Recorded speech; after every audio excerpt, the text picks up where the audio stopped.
All righty, it's 5:02. I will go ahead and call this meeting, this work session to order. Roll call. Jason? Bill? Here. Steve? Here. Ricardo? Here.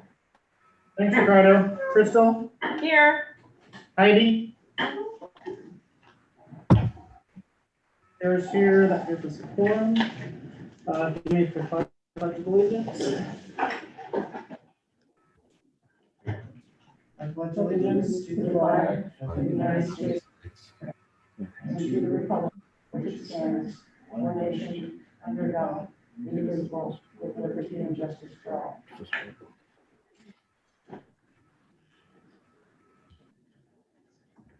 Moving on to board communication 3-1.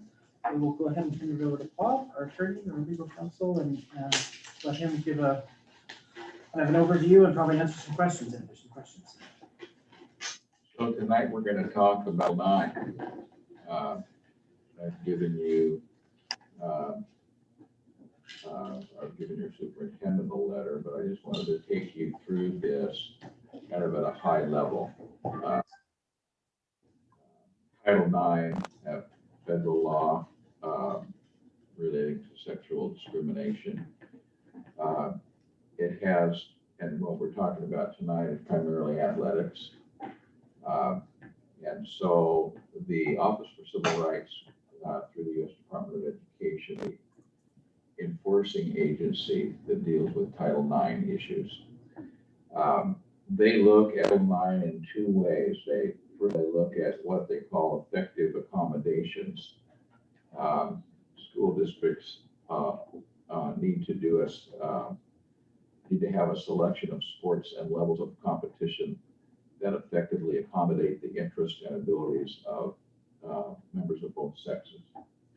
So there's the effective accommodation prong of Title IX, and then there's the equal treatment prong of Title IX, and that's primarily what we're going to talk about tonight. Equal treatment means equivalence in the availability, quality, and kind of other athletic benefits and opportunities provided to male and female athletes. The specific drilling down into equal treatment, OCR looks at scheduling and practice times for male and female sports, coaching and tutoring, provision of locker rooms, practice, and competitive facilities. So that's what we're going to talk about tonight primarily, is this idea that athletes of both sexes need to have the provision of locker rooms, practice, and competitive facilities that is equal. There is an enforcement provision within Title IX. An OCR, the Office for Civil Rights, may get a complaint from anyone, student, parent, community member, and that they can do a complaint investigation. You can also independently do a compliance review, and that is normally followed by a letter of findings, an LOF. This is an acronym-heavy area, like a lot of education.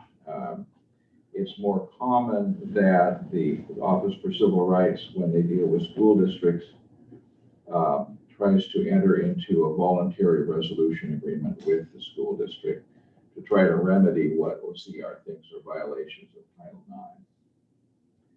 IX. The most recent high-profile case in this area is a case called Walling versus Working versus Lake Oswego, a 2017 case. And that case was all about the difference in opportunity, effective accommodation, and equal treatment under both of those prongs for baseball versus softball. And that started as a complaint with OCR, and it ended up with darn near a 20-page agreement that Lake Oswego School District entered into with OCR and a group of female athletes who complained about the unequal sports facilities for baseball versus softball. Pretty fascinating case study. As part of that case, there was a settlement agreement, and part of the settlement agreement dealt with that first prong, effective accommodation. One of the claims in that case was that the school district did not offer a selection of sports and levels of competition that were equal. So part of the decision talked about that first prong. The rest of the decision talked about equal treatment and a very careful review of the facilities for both female athletes and male athletes, and with particular focus on baseball and softball. It's amazing reading the settlement agreement to see what the school district ended up agreeing to in the settlement agreement.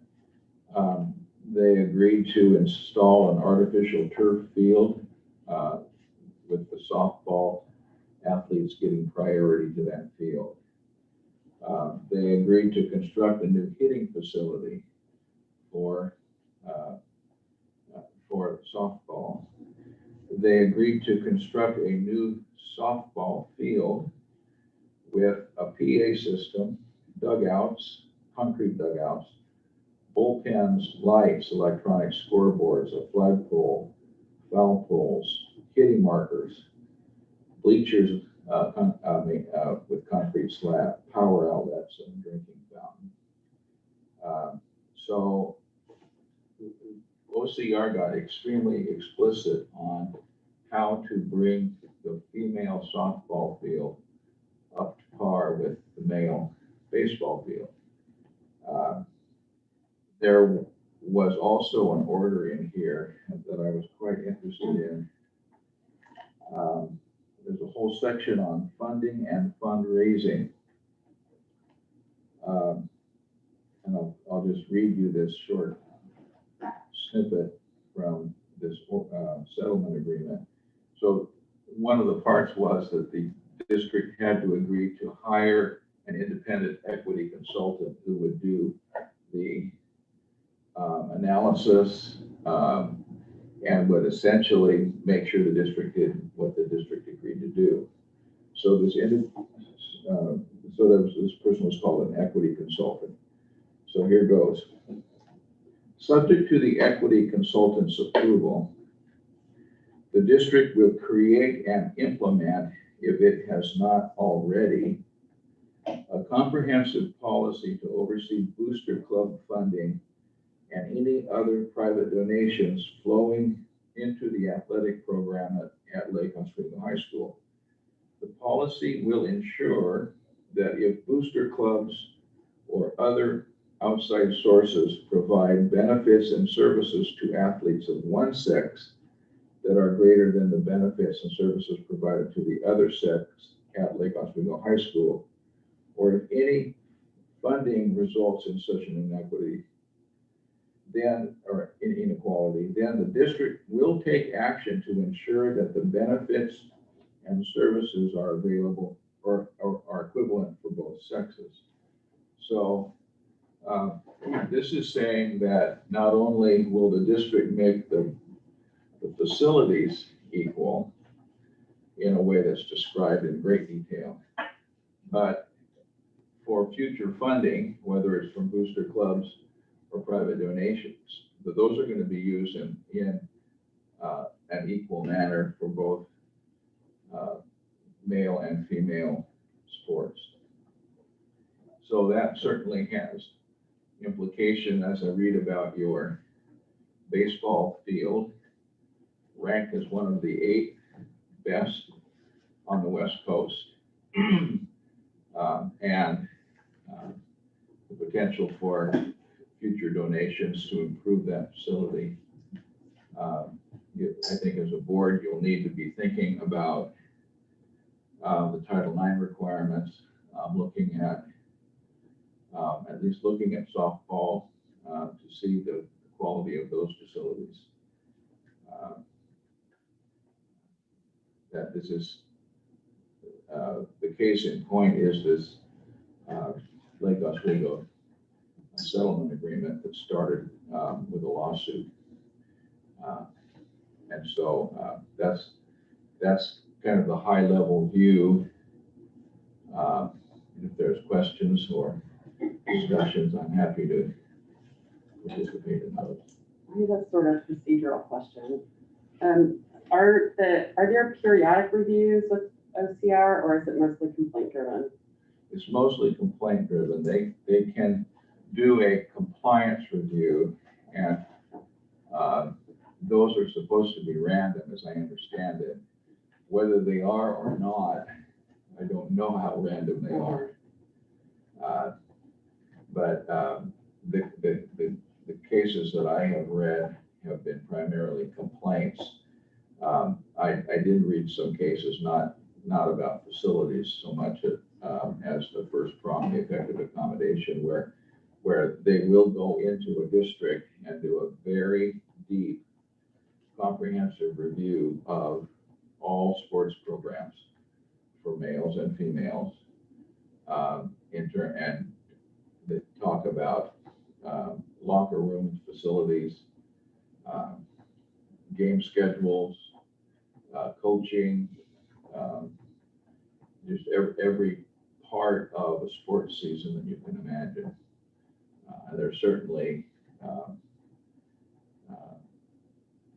information from OCR on how they do that and the comprehensiveness of that review.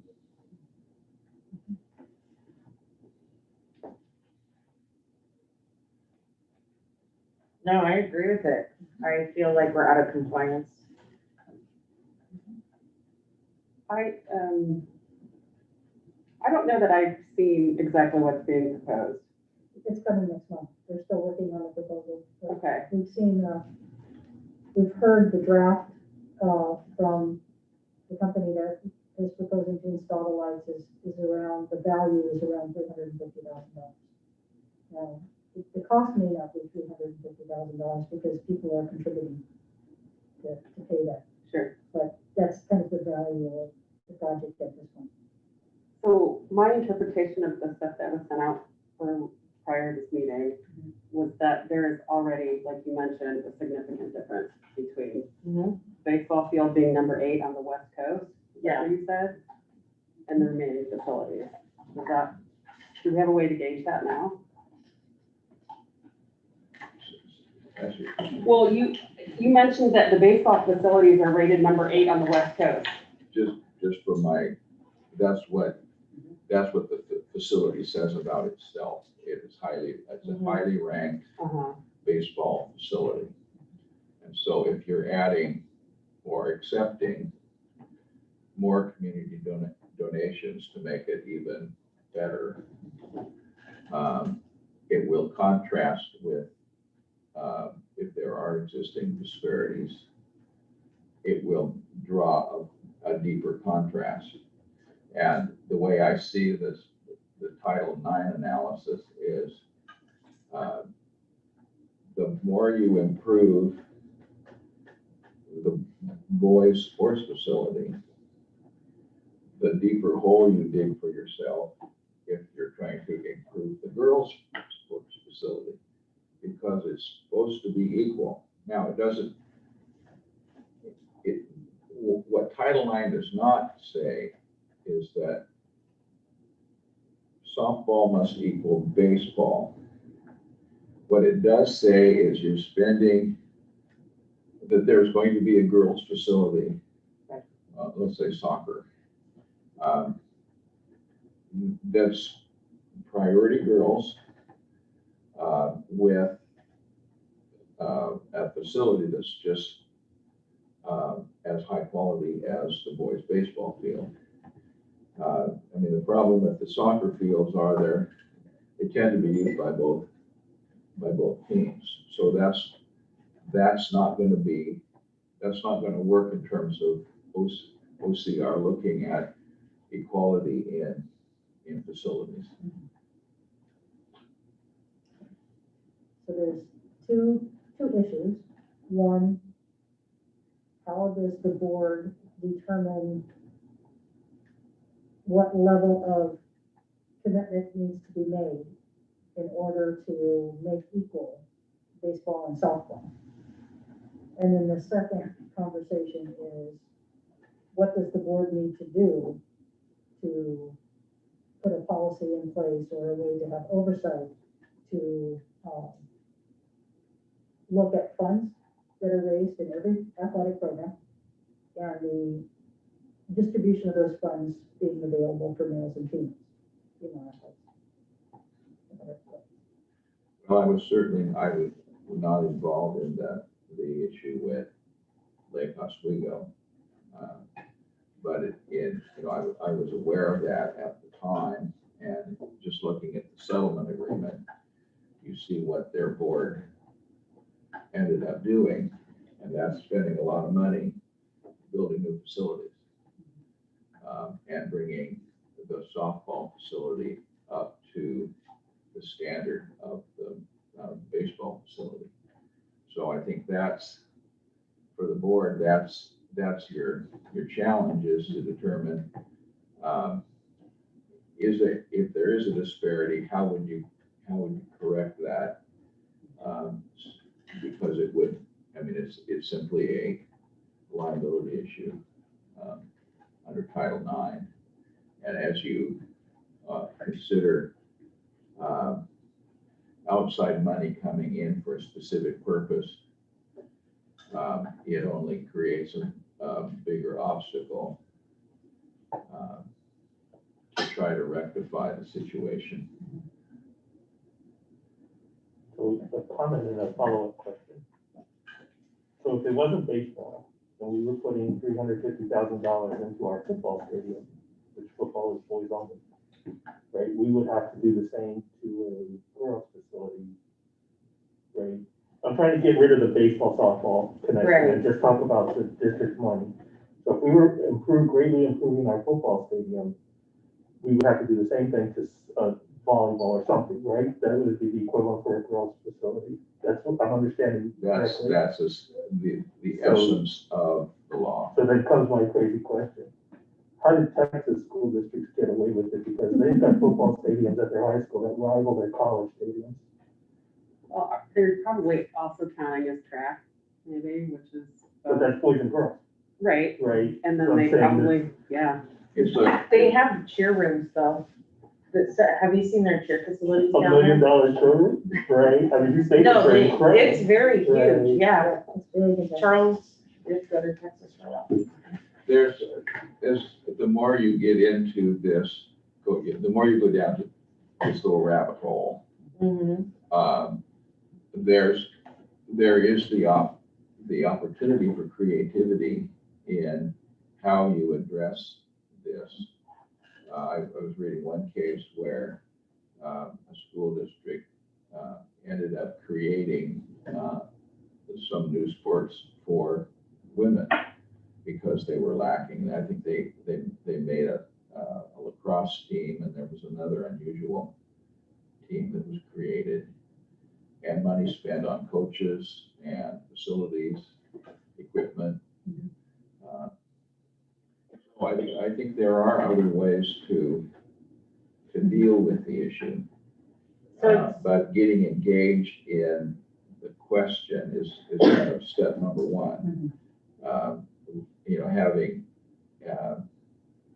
looking at your facilities and saying, okay, well, we have some work to do, and we can do that work. How would we want to approach the Title IX dimensions of your current whole sports facility? So it's just facilities, not equipment, or equipment's included? Oh, it's equipment, coaching, trainers, the medical staff, schedules. You know, do the girls get the worst practice schedule late at night or, you know, possible times? I mean, it is everything imaginable in terms of how would you run a sports program. So they have federal regulations, just like Oregon administrative rules, where they say this is not an exhaustive list, but here's the things we will consider. And it's a long list. Now I'm thinking timeline.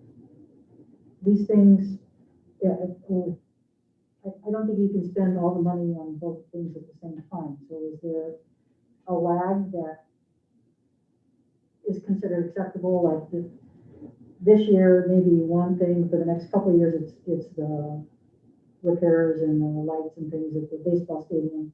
And then 3 years after that, for the next 5 years, it's all the girls' improvements. Is that kind of thing acceptable, or?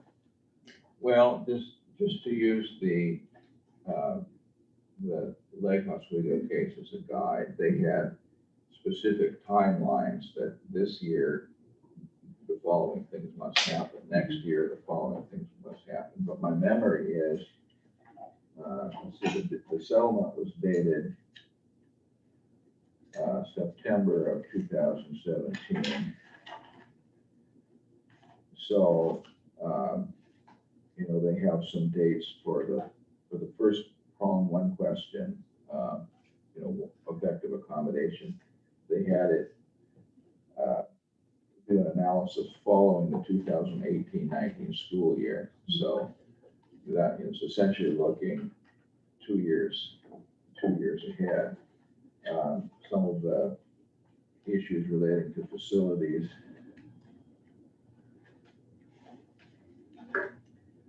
The district will construct a hitting facility that will be in place by the start of the 2018-19 softball season. So if this is a September 2017 settlement, then it's a year later, more or less. By the start of the 2018-19 softball season, or sooner if possible, the district will ensure the softball field has the following amenities, and that's the PA system, dugouts, etc. So I think that this can't magically all happen at once. I think if you take the proactive approach that here's how we're going to eat the elephant, you know, pieces at a time, to bring up equality in facilities. I think you're better off than certainly not doing nothing. That's certainly true. And probably if your community sees how you're working toward the ultimate goal that the board articulates with respect to facilities, then you get community buy-in for that, and people see things that there will be change. So, oh, sorry, go ahead. No, I was gonna say, so from your opinion, the kind of the longer the disparity lasts, I'm assuming that, you know, as the clock ticks by, that opens us up for a larger percentage or a higher percentage of having a claim against us or a potential problem. Would that be accurate? Could you say that again? The longer so if the disparity exists and say we want to push the can down the road a couple of years, that disparity is going to exist for a couple of years, and I'm assuming that would make us more liable in the interim. Is that correct? Or? That is correct. I think that if you're determining that there is a disparity,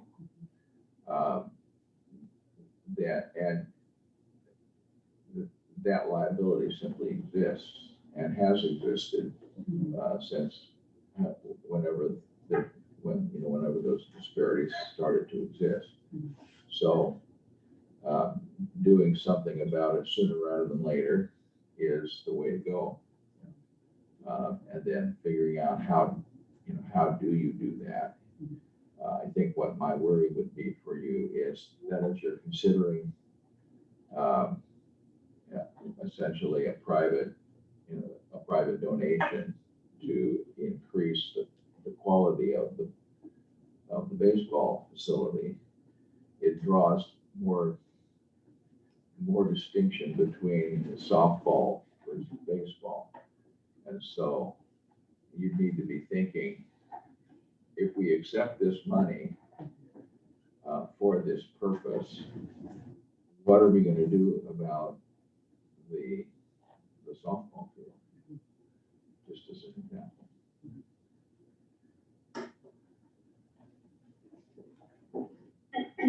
Well, Oh, go ahead. I just want to be really clear with how I feel about this. We keep talking about liability for the district, but this is access to equitable playing situations for our children, right? And that is the most important thing we can do here, okay? And so, yes, we need to be cautious of liable, but we need to give our children fair places to play, regardless of sex, okay? And so I'm a little unhappy that the report right now is showing a disparity in facilities or apparent disparity.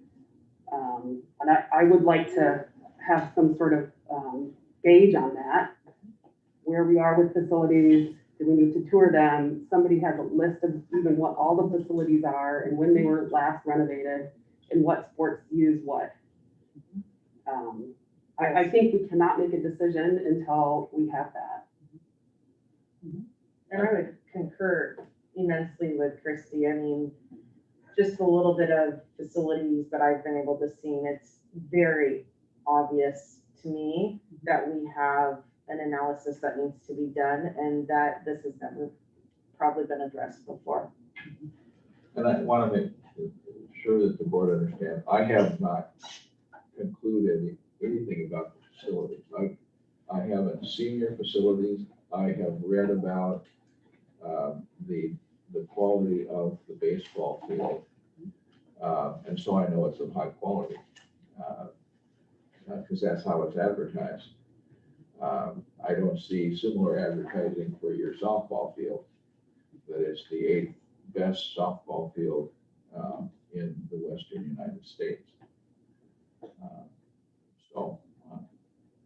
But again, I'm not making a judgment on what you have or don't have. And I think the idea of letting you conclude what you think about the quality of your facilities is the right direction. From a logistical standpoint, this is probably a couple of different questions, but from a logistical standpoint, if we get into the area of sort of micromanaging support groups, boosters, and the like, logistically, how does that work? Is that all through policy in terms of, because I don't know as if I feel comfortable telling them where they can and can't put their money. From a standpoint, I'm not sure how that actually works, in real life. You can say can't. What's that? You can say can't.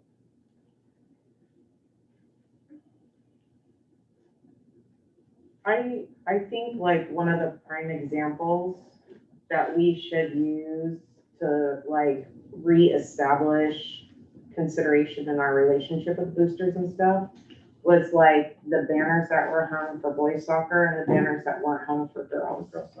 I agree. Those kind of decisions, we have to put into place a policy or some working relationship with them that said, if you're going to choose to support one thing, then the opposite of that same has to have that same sort of support. Because that was like very apparent.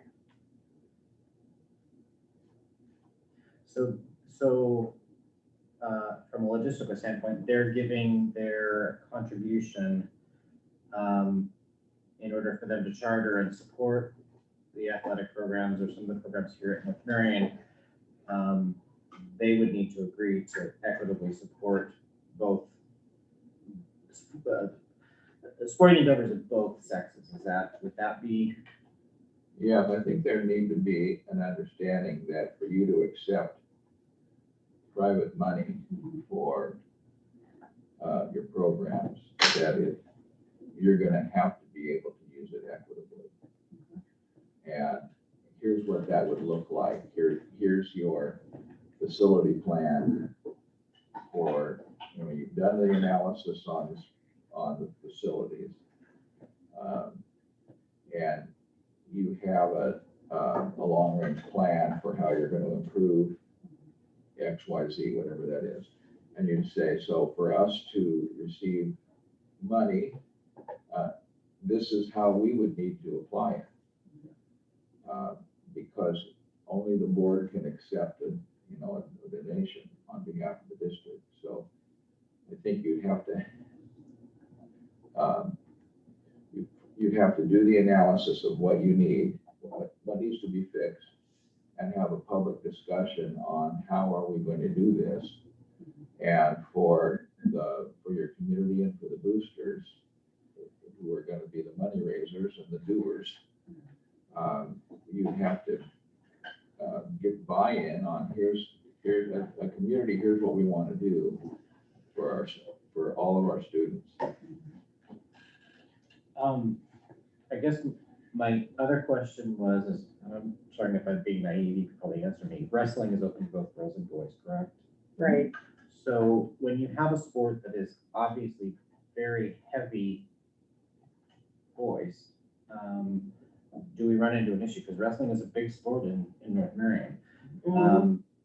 Girls still have that accessibility, but they're not proportionally represented in terms of those kids actually playing sports. Do we run into any issues there?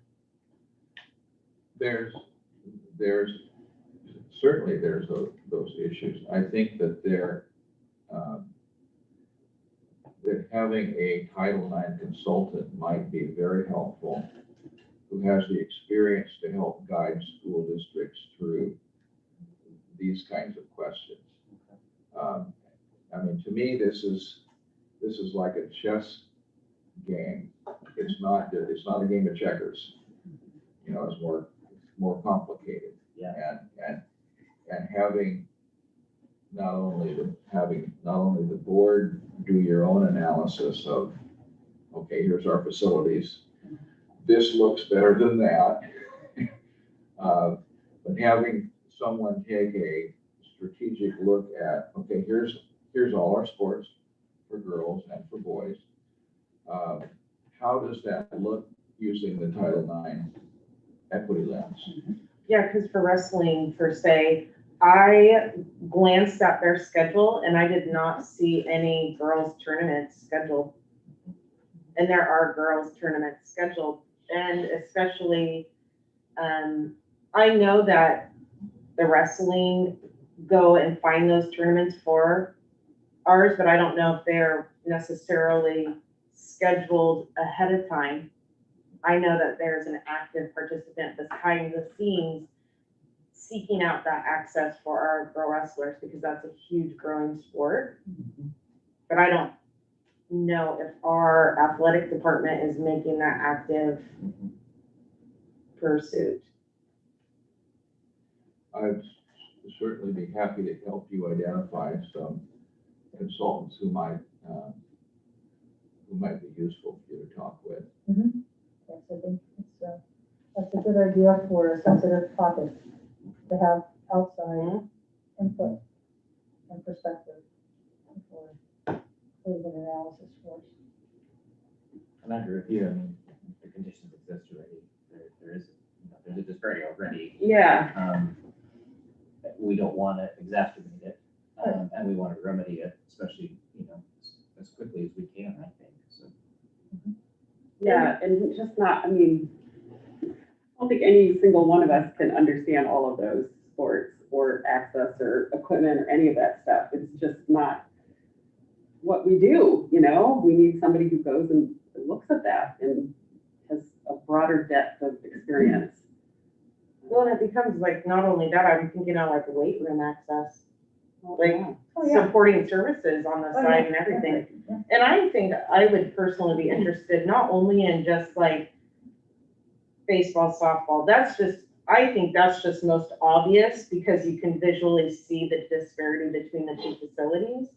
I think that there's a deeper process that we need to discover and root out our issues and put some plans into place to fix them across multitudes of pieces. The reason that we're here, Christie, is because the baseball field lights are beginning to fail, and they can't afford to replace them.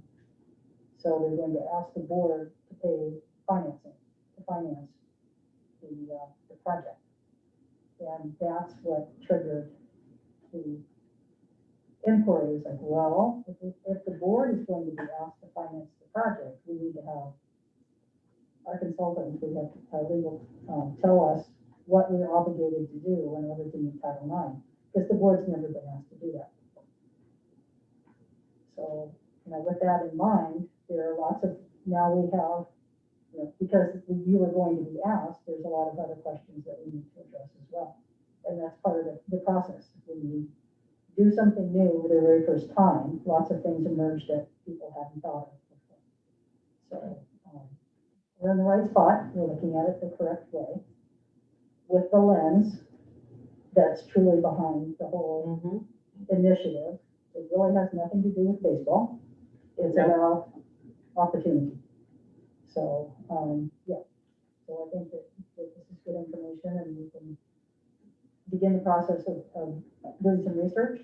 I know they're going to give us a proposal in June, but so I think we need to do things as quickly as we can, but at the same time, not make any commitments until we're ready. Is there an expectation that we would vote on this in June? Yes, there is a potential expectation that will happen, yes. Because if the board has to approve any financing outside of the budget that you've already approved, so this is something different. And Linda's the expert in this area, so we would talk with her about this. She'll have that information for us. And I know that Glenn's working very hard to come up with something that will work, that will address the issues that are being discussed here tonight. I think I would really feel most comfortable voting on anything after I have a analysis of where we stand right now. Because I feel like this is going to be adding to the issue we already have at hand, that I never knew that we had never had a Title IX assessment. I just assumed that had been done at some point prior to me. Had I known that, I probably would have brought this up quite a while ago. Yeah, and I don't know if there's been one before me. There hasn't been one since I've been here. But I'm not aware of whether or not there's been one in the past. And this has been going on a very long time. So Right. Can I add something? Yes, Linda, thank you. We did have a Title IX audit back in 2008. And I believe the final review of that came out in 2009. So it is not the first time for the district. I can find all of the information that I gave for it. I would have to dig for the actual final report, but Garrett, Heeman, and Roberts are the ones that did that for us. Linda, have we been asked in the past for the board to finance a $400,000 project? No, but I think that's the amount. I think that's a little high, but no, we have not been. Okay. Not in my time. Yeah, and that's kind of what I was saying, is the first time that this kind of question has come up. Right, but I thought I heard Crystal say she thought we'd never had a Title IX audit. So I wanted to make sure it was clear to everyone that there has been an audit that was asked for by a community member and a board member back in 2008-9. So 12 plus years ago? Correct. Okay. Who has a copy of that, do you know? Yeah, I'd love to see one of those. I'm sure I can dig around and find it, but as you were speaking, I couldn't find it. It's probably in your office, Ginger, because it would have went to the superintendent. Ah, okay. So it would be really helpful to not only have that report, but then also understand what improvements to facilities have happened in those 12 years. Which we would find in a new analysis. We can cross compare where the improvements have been made versus where they haven't. Yeah, that'd be a good baseline. And Linda, do you know who did that? CHR. Yeah. Was it GHR? So we can always go back to GHR and ask for another copy. Yes, I did not know that Sure. 12 years ago, so I can look for that too. Thank you, Linda.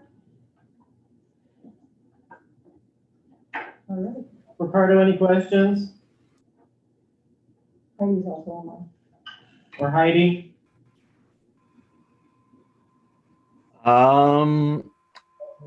No, I was gonna ask exactly what Crystal just said about, you know, if there was any findings, if there were any updates on that, or the other thing that I've never seen is like, for instance, there is some like soccer games at the football field, and I've never seen. I'm not aware, but I've never seen like games on the baseball field, like especially for like senior nights or something like that. I'm not aware of that. Say the softball girls. Is that what? Softball girls can't play on the field. It's two different- Yeah, it's two different, it's not Two just, different setups, so it wouldn't work, but. But I know the younger kids have asked and have been told no. No, you How about know, I just Heidi? Sorry, go ahead, Ricardo. yeah, just for those like special days, you know, like accommodate them in a better place, at least for that special day. You know, I'm not aware if that ever happens. the base running and the pitching mound in baseball are different. The distances are different than softball. And between home plate and the mound and between the bases. So it's not an easy transition to move from baseball to softball in that kind of a stadium.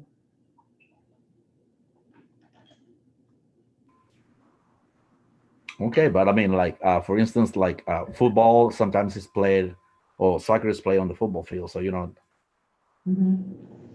so I'm sure it's possible to do certain things. I agree with you, Ricardo. I understand what you're saying.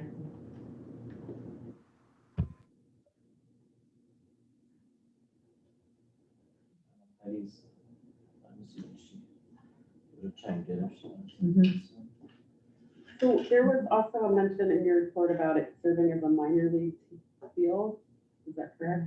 That's only what I was told, Yeah. that the minor league teams, or at least one minor league team will rent that out because of the quality of the field. I don't have any personal knowledge of that. That was a one-time deal for COVID, and it was the pickles. It was a COVID deal. Last summer. It wasn't something that happened before or after. And that revenue was contracted through the board, or how was that? Well, there was no money was given to the district for the use of that field, but the district didn't pay anything. So it was, it was revenue generated. So that's not a standing policy. That was a COVID, that was a COVID. Yeah, and it's like facilities use, we let people pay us money to use our facilities on a regular basis, whether it's a church or a little league team or softball team or softball tournament, pickleball, the tennis courts. I mean, a lot of people that use our facilities.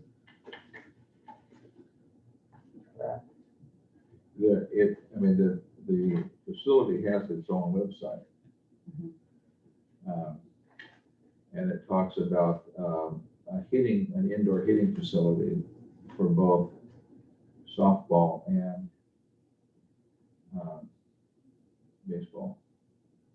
Mhm. So that's good. Mhm.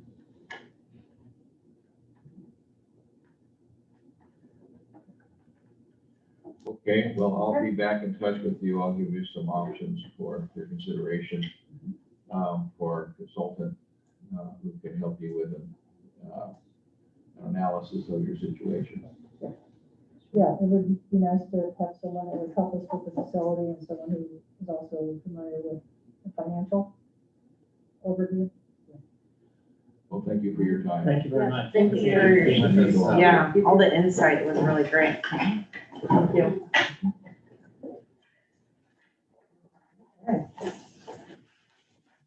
On the SKSD.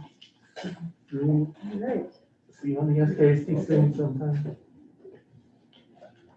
Moving along to 3-2, just make light of the state education update. 3-3, acknowledge an overnight field trip, which has happened already, but that was May 20th to the 22nd for the high school track and field. And an update and an intro to our new website by Jillian Daly. Are you ready to give us a presentation, Jillian? I am. Thank you so much. I can share my screen too if that's all right. That be okay?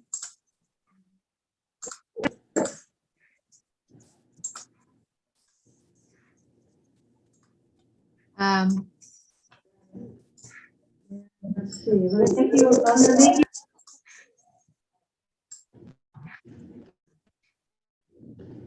Thank you.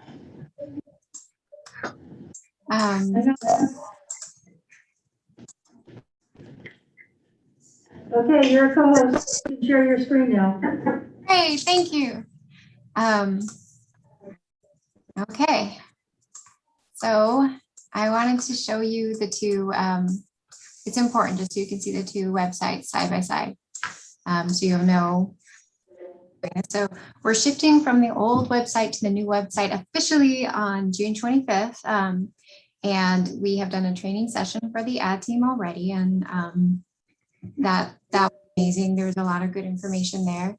You can kind of see that here. This is a snippet of that, and that's available online along with several help pages.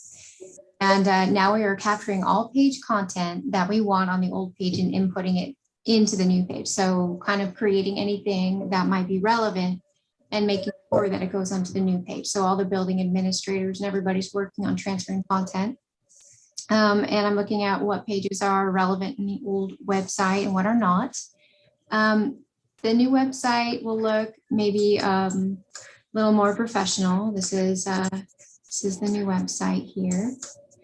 And you kind of, this is sort of a mock-up. We can change some of these pictures because, to our local people.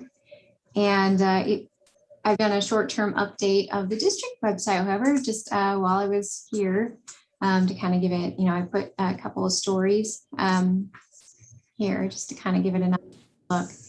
And including a couple stories that I wrote on social media. And the change of website platforms will improve accessibility of information simply because it will be easier to use the new site. It even looks more user-friendly. It has a more intuitive layout for visitors, and the tool set will be more intuitive for users. Just a lot of this it's very simple. Like if you wanted to go to the dashboard, you can just take a look and see all the different tools that it can do. You can just create. It's really simple. You just click on it, create it. And this ease of use and cleaner format will increase communication internally and externally. And I think that these changes will improve morale. A general overview. Any questions? Yeah, can you show us the master calendar? Yes.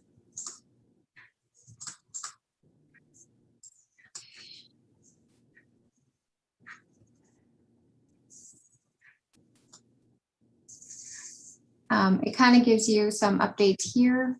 And you the full calendar here. Very, very simple. And very, very clean. All right, and what if we want to email it? What was that? What if we want to email a teacher and we don't know their email address? Okay. Well, I think that we're going to have a staff list up here. See if it's in. We're going to have a directory. We already have it partially created. So it's pretty awesome. And you have the option to edit here if there are any problems with this or anything that you want updated. And it has it divided by high school, intermediate school, and then here are the other pages for the next one. So if you want to find them, you can find them. It's much easier, and we can change it pretty quickly too if there's something wrong. That's a really good question. And that actually is one of the greatest appeals, I think, of this format, because it is very easy to use and to find people. Our current one is not updated for several years. So we probably need to double check that list before we go. Okay, thank you.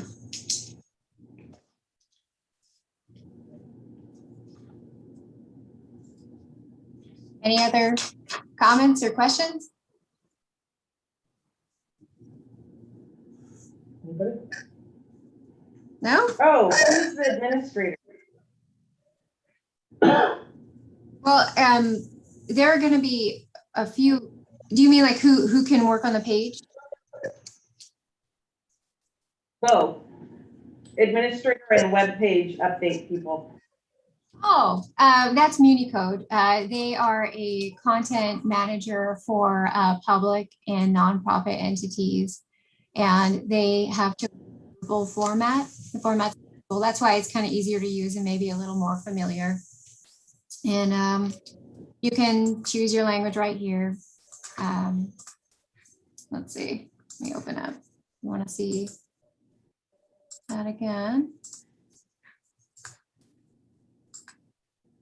You can choose your language. We have employment right at the top. Great. All that stuff. I think she's asking who is going to make sure that the site is to date. Oh, I am. I'm going to do that. And yeah, sorry. Both, actually. To make sure that we have that translated. That's okay. Got you. Thanks for coming. Thanks, Jillian, much appreciated. Thanks, Jillian. Thank you.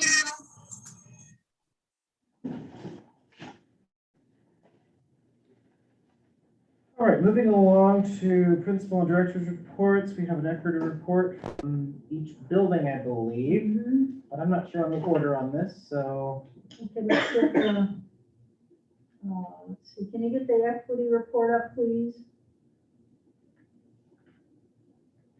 So, and then Do you want let's start. point or the other one?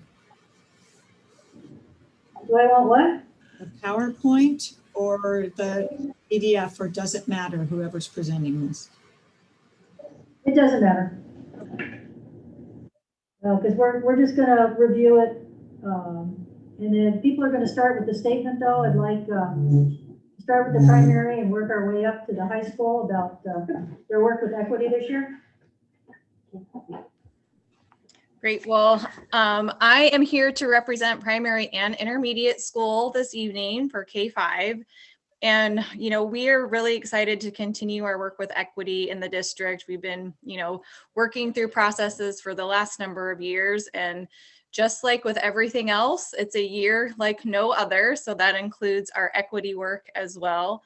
We are continuing to work really hard to meet the diverse learning and social emotional needs of our students, frequently checking in on our beliefs, which is aligning greatly with the unfinished, not lost work that Sherry's going to get to in a little bit. And really seeing the value of our students and the skills and experiences that they bring with them. and supporting our students with the staffing that we have. And you'll see some of that with our demographic information. And the bullet points thinking about how we've used the equity lens throughout comprehensive distance learning, limited in-person instruction, and then hybrid programs for this year. So I'll let David take it from here. Thanks, Allison. And I would just piggyback on all that and say that at the middle level, we've been doing the same work, as well as beginning some culture responsive training with our instructional leadership team, kind of beginning at the top and scaffolding that out. Again, using that equity lens in everything we do, asking who benefits, who doesn't, who are the historically marginalized, and what are the impacts of the decisions we're making. We've been looking at specific programming to support those historically disenfranchised groups. We've got a program called MESA. It's Math, Engineering, Science, and Arts, and it specifically targets migrant students. But it makes it so that they're able to have a university and business member mentor locally. We specifically assigned a staff member to help develop and implement that program this year. We're excited to be onboarding Avid. Avid stands for, oh gosh, Tammy, what's the A? I'm forgetting it. Now that I'm in front of the board, I'm going to forget it. Advancement via individual determination for each kid. Thank you. I forgot the advancement. I had acquiring stuck in my head because I'm in front of the board. Advancement via individual determination school-wide, and this really helps us implement a culture of care and school-wide practices that help with equitable outcomes, as well as specific and targeted training for key staff members in English language development. We've also adopted a new curriculum, not just the middle, but the whole district that has scaffolding, visuals, translations available to allow for language access and multiple access points for students.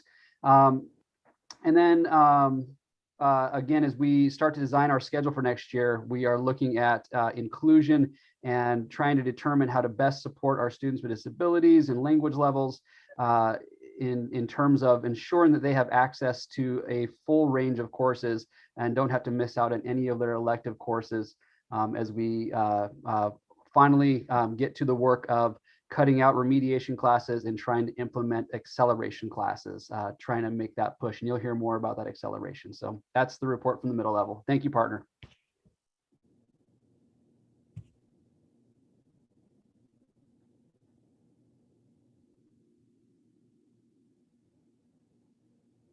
That's Deanne's football. turn.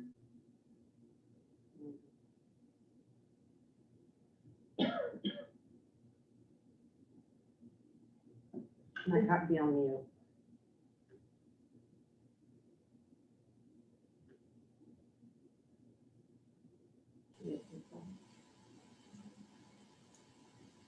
I'm not sure if Deanna is here yet.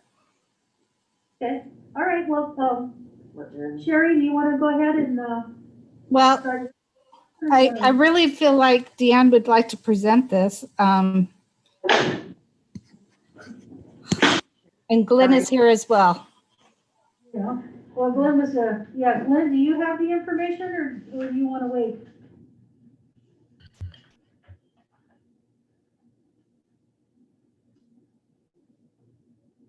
I'm off mute now. I was waiting for the boss to sign in, but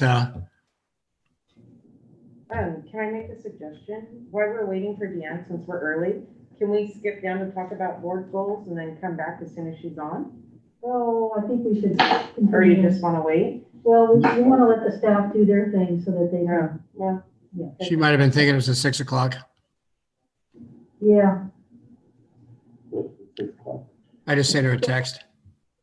okay, yeah, tell her it's 6. I've never misplaced her in a meeting. Yeah. Would we like to go through, I mean, I don't know if you guys have had a chance to preview the PDF and any, if there's any follow-up questions that you have for any of the other schools that we can answer for you. Can we scroll through some of these slides, Linda or Diane? Okay. So here's the number, the grade, and then the number of students in the grade. Total male, female. And then the demographic breakdown. Of course, the asterisk means less than 5. And you can see, she go through the grades. I just saw boys in kindergarten. I believe I was looking at that too. You'll be a very busy kindergarten. Deanne needs an invite to get into the meeting. Does. I think I can send her one of those. Okay, I'll let her know it's coming. Okay. She promises to behave. Let's see.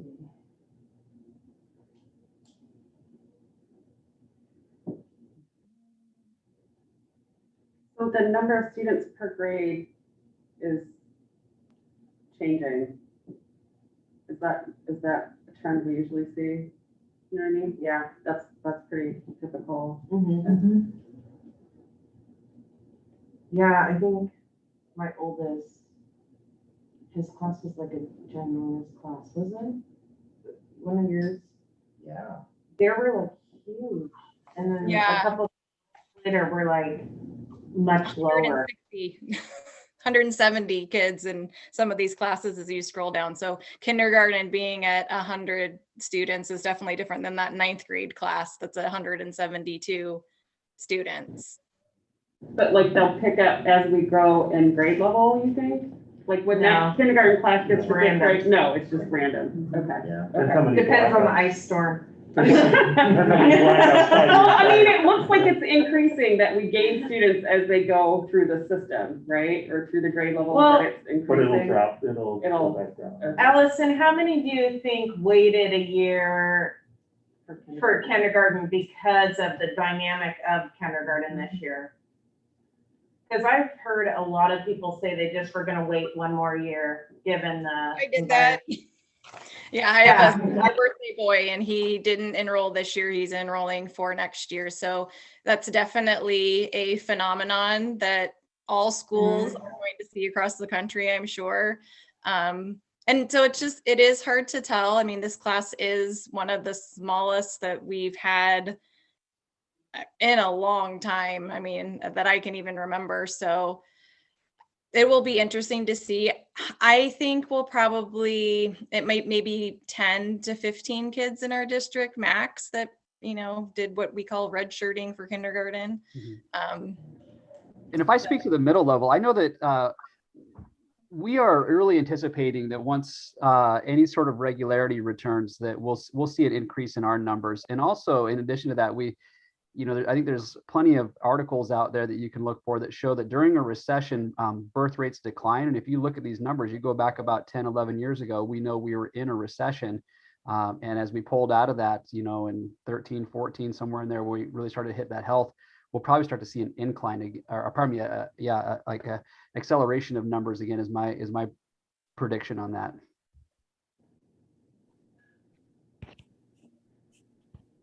Just birth rate last year was the lowest they've ever been, so in 5 years, Yeah. we'll have a hole. Right.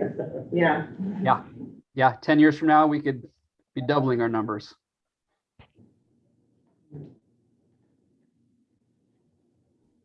Good. And we also see the demographic shifts as well. All the way through the grades. And then number of staff.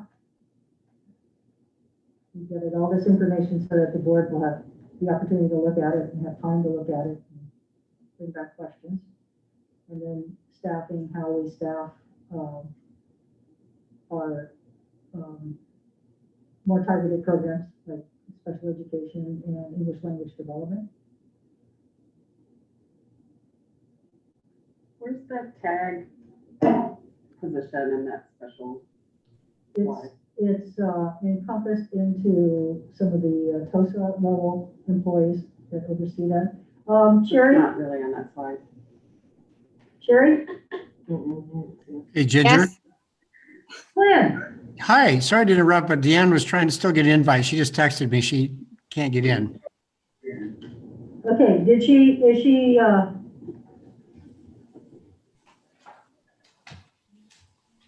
see her yet? She has the link. Did she have the link? Oh, I thought so. She just said she couldn't get an invite. Oh, no, I sent her an invite. I'll send it again. Okay, thank you.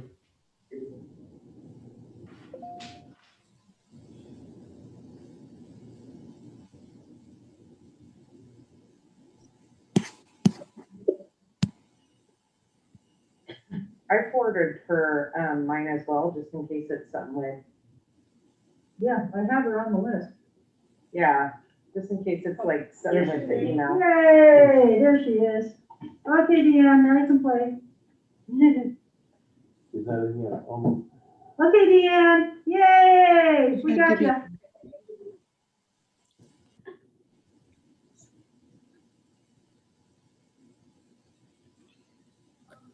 Sorry about that. You know the issues. Okay, well, you want to tell us about your equity work at the high school, introduction? I guess I need a little bit more prompting. Sure. So what kind of work have you done with equity this year with your staff? Well, we have looked at, especially with our 9th grade on track, we looked at some issues of how to look how we can bring in our Hispanic numbers and try to integrate what their needs are and connecting with their families and possible services that we can provide for them. We've also looked at all grade levels and our seniors to make sure that they are graduating on time within the 4 years. Have you had any trainings this year on equity trainings, culturally responsive practices, work along that line? Yes. Yes, we have.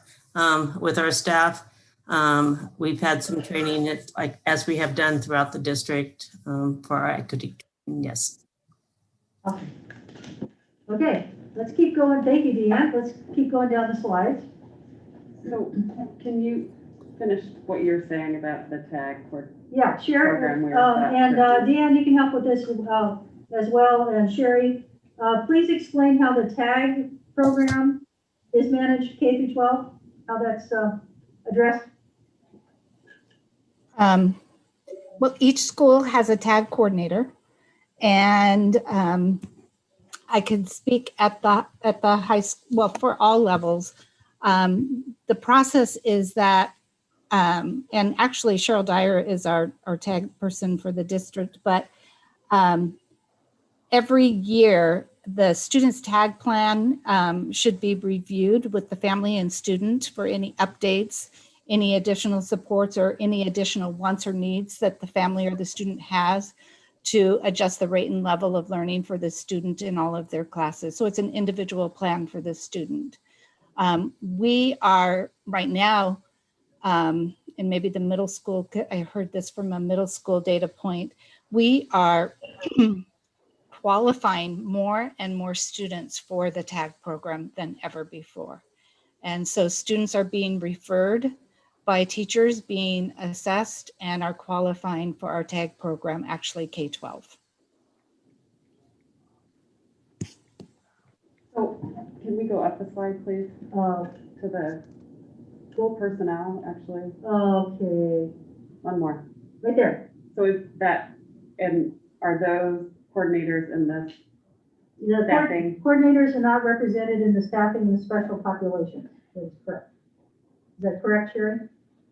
The tag. I don't see them listed there. No. We can add that. Yeah, and they are a special population. Yeah, they are considered extra duty positions usually. So like at the middle school, you know, we have a staff member and then their extra duty positions. So I think it'd be good to denote that. I like that idea, Christy. Thanks for pointing that out. But it's not a dedicated person where that is their job is tag, if that makes sense. Yep, that does make a lot of sense. Thank you.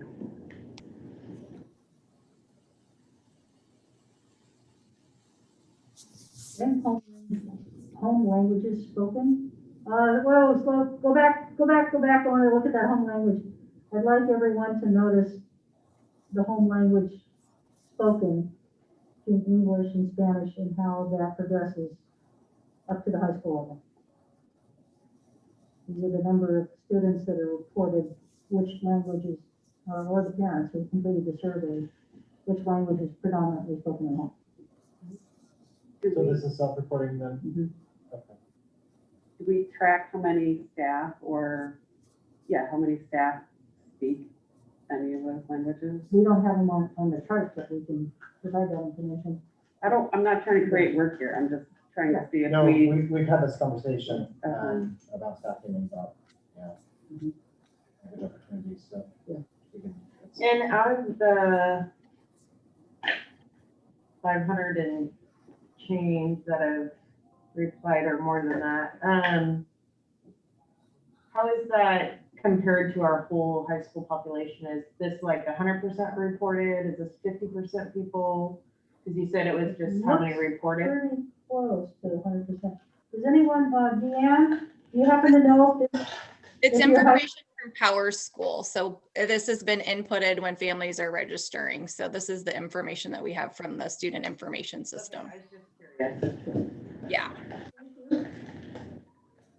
Okay, next slide, please.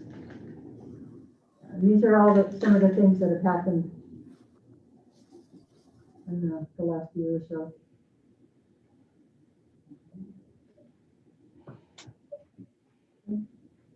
Next slide, please.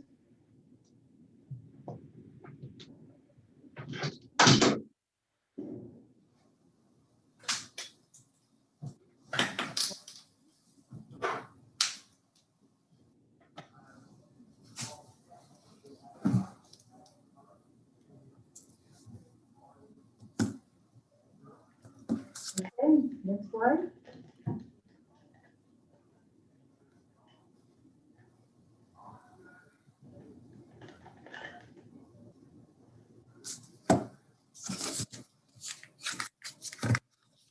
Next slide. Hey, Deanne, you may want to mute. Thank you.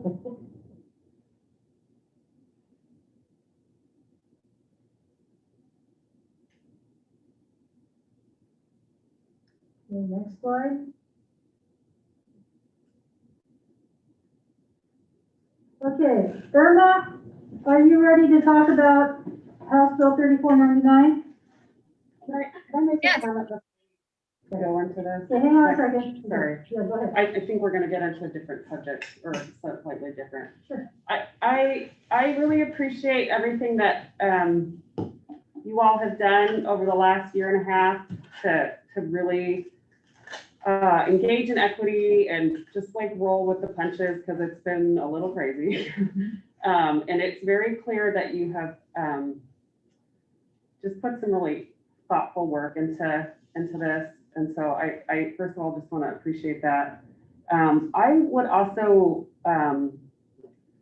like to highlight, kind of back to my question about tag and all of that. I think we spent a lot of time talking about special services on the other side of ELD or special ed services, but we are also providing tag services to students. And I rarely hear that mentioned in the workload and what we're doing to address that side. And I know there's effort that goes into that. In programming and all of that extra stuff that the staff does to support that program. And so I'd love to see that as part of the reports too in equity, because that's another thing we're doing right. Yeah, oh yeah. And it's something that should be up there. And so I think moving forward, that should be a highlight too. Yes, and I was thinking there's also an intersection of how do we identify non-traditional students for a tag? Right. If the students that don't speak English or don't, read English as well, but that doesn't mean that they're not tag. Exactly. So yeah, so that the intersection is there for that. Right. That conversation, yeah. Okay, thanks. That was my. Yes, yeah, thank you. Okay, so Irma, will you please talk about this slide for the programs that you have as well as House Bill 3499? Absolutely. So one of the things that we've really been working on in our district is recruiting a diverse workforce. And Just as any of the other districts in Oregon, we are facing a shortage of bilingual educators. And so one of the things that we've been focusing on at North Marian is the Grow Your Own programs. One of those is our Bilingual Teacher Pathway program, and that is in partnership with Western Oregon University, and it is focused on our bilingual high school students who are interested in becoming future teachers and hopefully coming back and wanting to work and stay at the school that they went to school at themselves.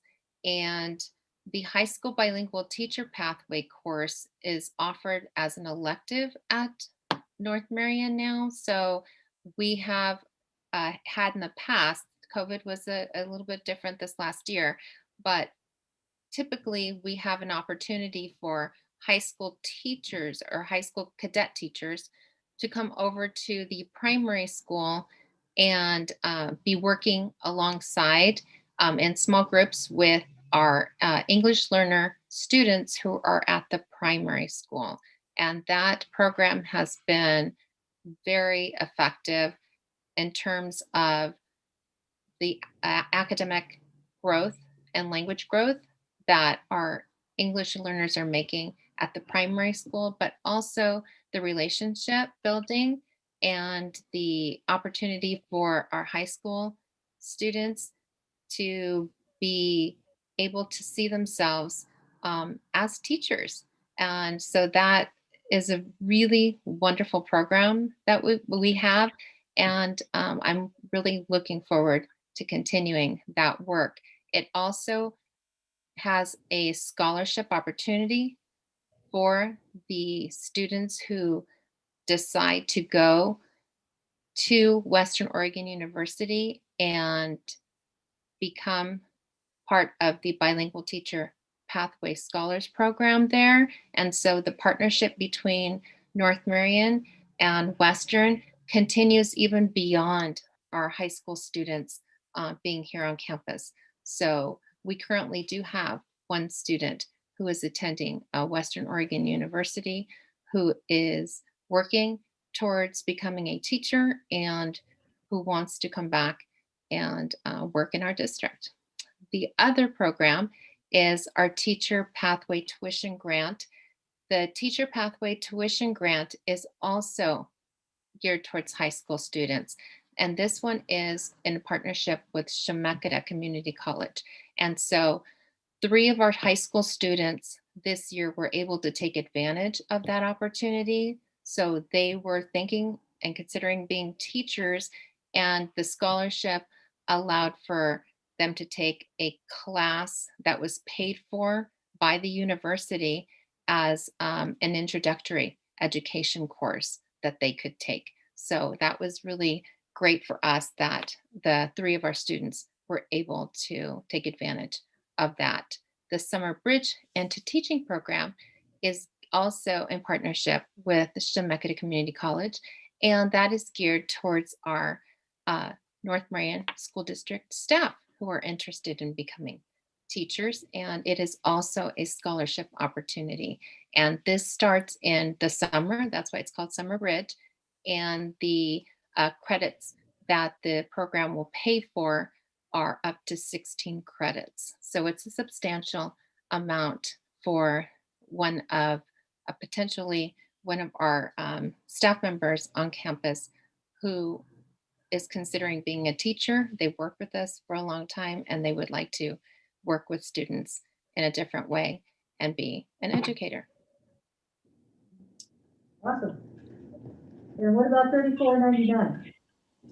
And so North Marian School District is being identified as a target district for support for improving outcomes for students who are English learners, and that's through House Bill 3499. And there were 7 indicators used by Oregon Department of Education to make the determination that North Marian was identified as a target district. They used a weighted formula to determine that limited progress was being made at the elementary level for our English learners. And next year, North Marian Elementary Schools will be able to receive extra support and interventions from the Oregon Department of Education. So we're working very closely with them, and approximately $252,000 per year will be part of the grant that we will receive as a district for 4 years in order to address the needs of our English learners in our district. And we are actually reviewing the delivery of English language development in all of our buildings. We'll also be looking at the supports that we give students and teachers and families in order for our English learners to make some progress in the areas of language, social and emotional learning, and academics.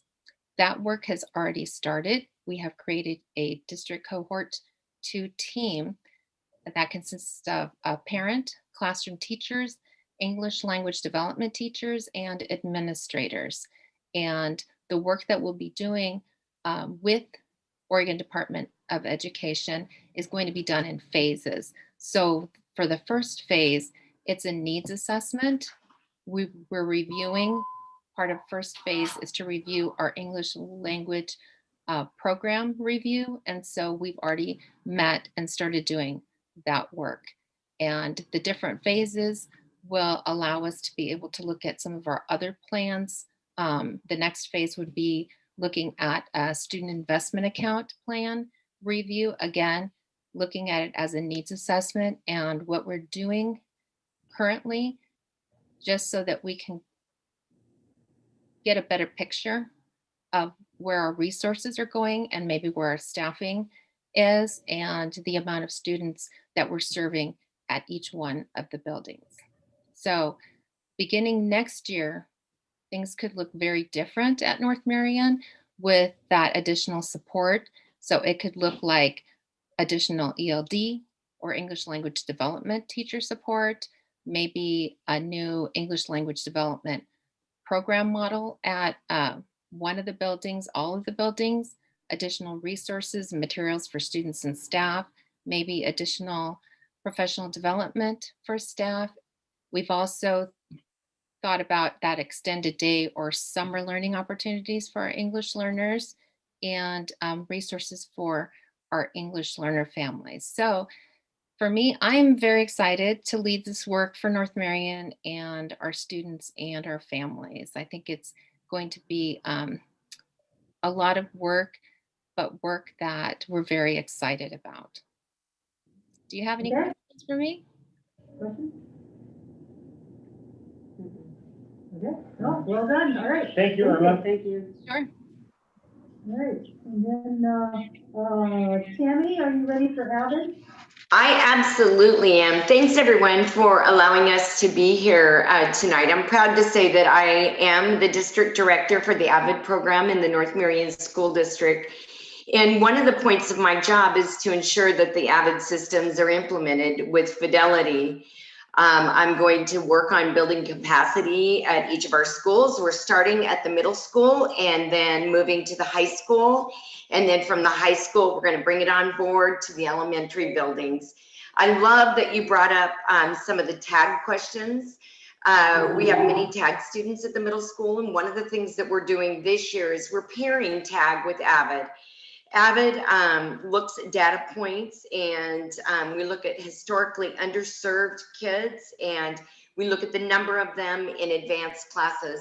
But furthermore, with our tag kids, we plan on doing field trips to universities, community colleges, and some local businesses. The Avid program supports dreams.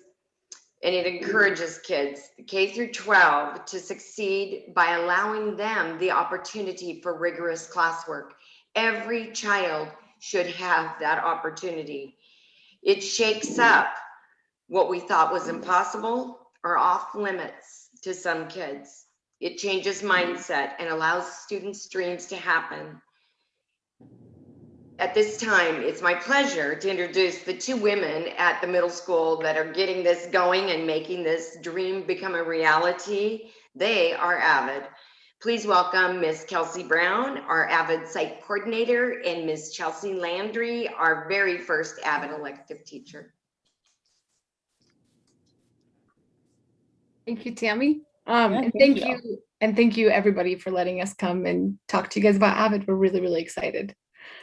So Avid, as Dave and Tammy talked about before, stands for Advancement via Individual Determination. It will be simultaneously bringing in professional development so that we have the same strategies that we're using across content and grade levels that will help the students achieve academic success. And it's also focusing on developing the academic habits that students need to be able to be successful in middle school, high school, college, a trade, in whatever career, in trade school, whatever career they want to pursue. Yeah, so Avid, it is a program rooted in equity. It is all about closing the opportunity gap. It does this through building students' awareness of their educational options and opportunities, exposing them to a variety of college and career options for them to pursue in their future. And most importantly, by building their confidence and belief in themselves to achieve that, as Tammy spoke to in her introduction. So Avid, we have two parts to it. And the Avid Elective part is for, we've targeted our recruitment strategies to get the right students in that, of looking at those students from historically underrepresented populations, students whose families have never had anyone go through college, and so they don't know how to navigate that system. So that's where our recruitment strategies are focused right now, but we're being inclusive of anyone that has shown interest and really wants to be a part of Avid, because they want to be a great student. They just need some support because they're not quite there yet. Those are the students that we get real excited about. Yeah. Well, and as you see there, before you continue scrolling down, it really does, there's two different strands of Avid. There's Avid Elective and there's Avid School-wide. So all of our middle school students will benefit from Avid. If they're not in the elective, then Avid School-wide. We'll talk about what that is a little bit further down, but all teachers will be trained in the strategies so that all students will be using Wicker strategies, writing, inquiry, collaboration, organization, and reading strategies. And then the Avid Elective, which I'm very honored to be teaching for the first time, will have 20 students. It will be their one elective because we're moving to a 6-period schedule.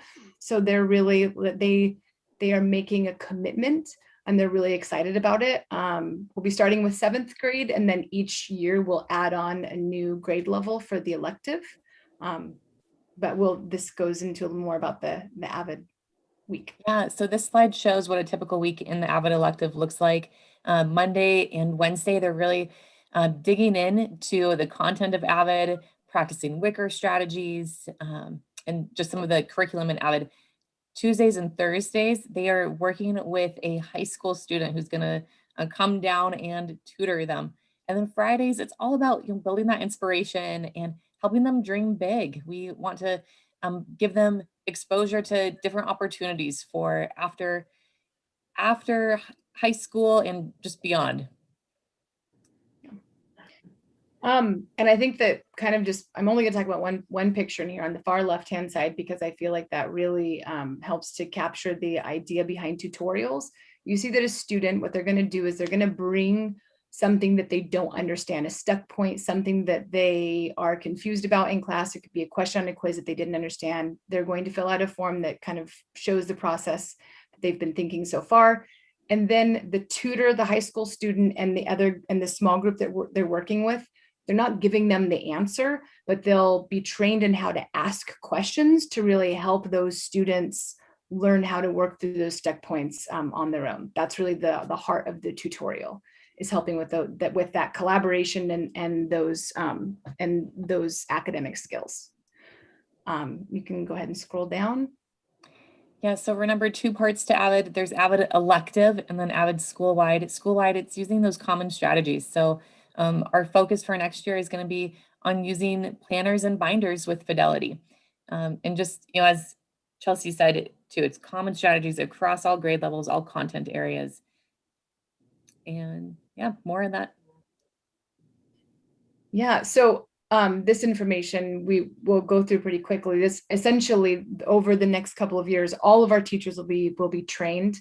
One, they'll be trained through Summer Institute, which is a more in-depth training over 3 different days.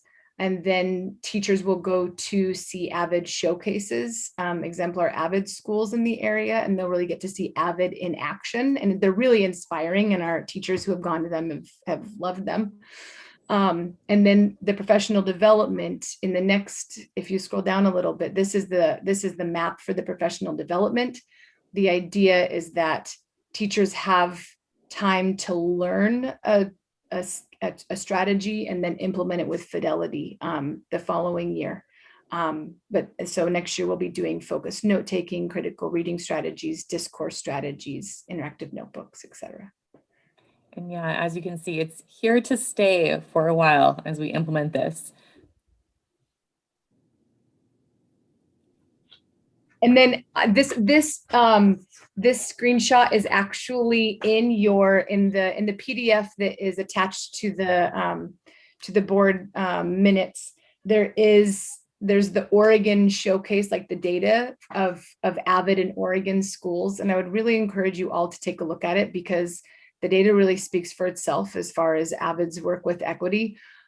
Just the fact that this is from Oregon and then also in comparison with their nationwide data, which is also on that PDF.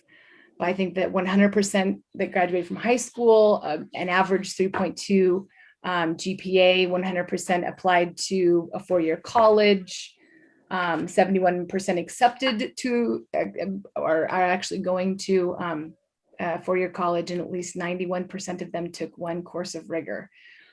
So we're very excited about that data and what it is going to the implications for for North Marian, starting at the middle school and moving beyond. Yes. Thank you so much. And I just have to add this. So I know firsthand what Avid can do. When I was at McKay High School, one of our students, she was a Latinx, and she just didn't think that she was going to make it anywhere. She didn't think she was going to make it out of high school. She ended up being one of the Avid Students of the Year nationally, and finished her 4-year degree, and just took it to where she didn't think she ever could.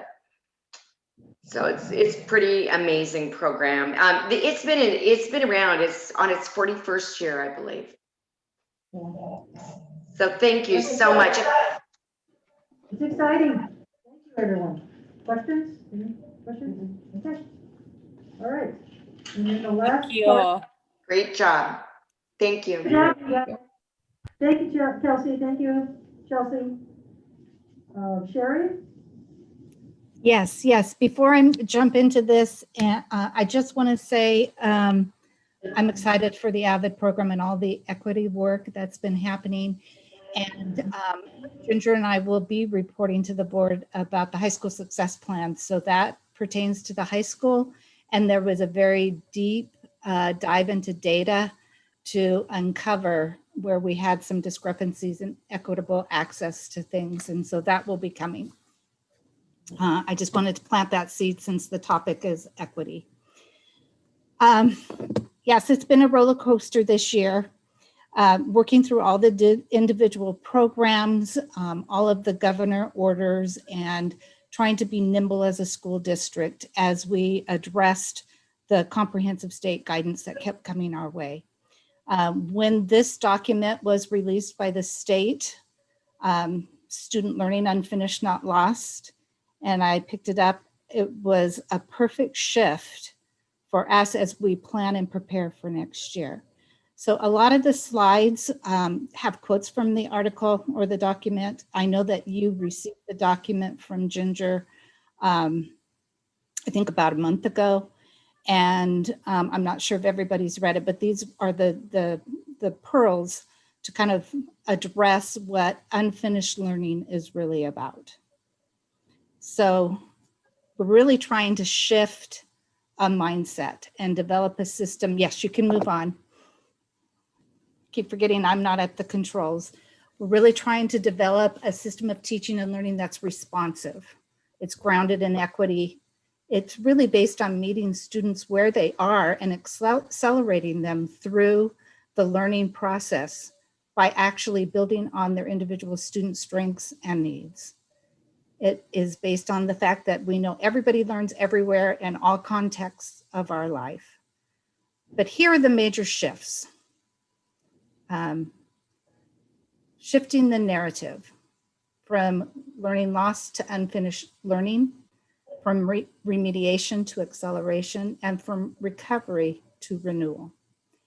So this quote really said it all for me. When students' lived experiences are viewed through an asset lens and there is value assigned to their funds of knowledge, which includes cultural, social, emotional, and academic, students are seen fully human and in turn bring their full selves to the school experience. What we are trying to accomplish is a big lift. We know that, but it brings us back to the work of collective efficacy, that together as a K-12 team of educators, collaboration, problem solving, and a mindset that we want to get better at our craft will lead to improved student learning. Okay.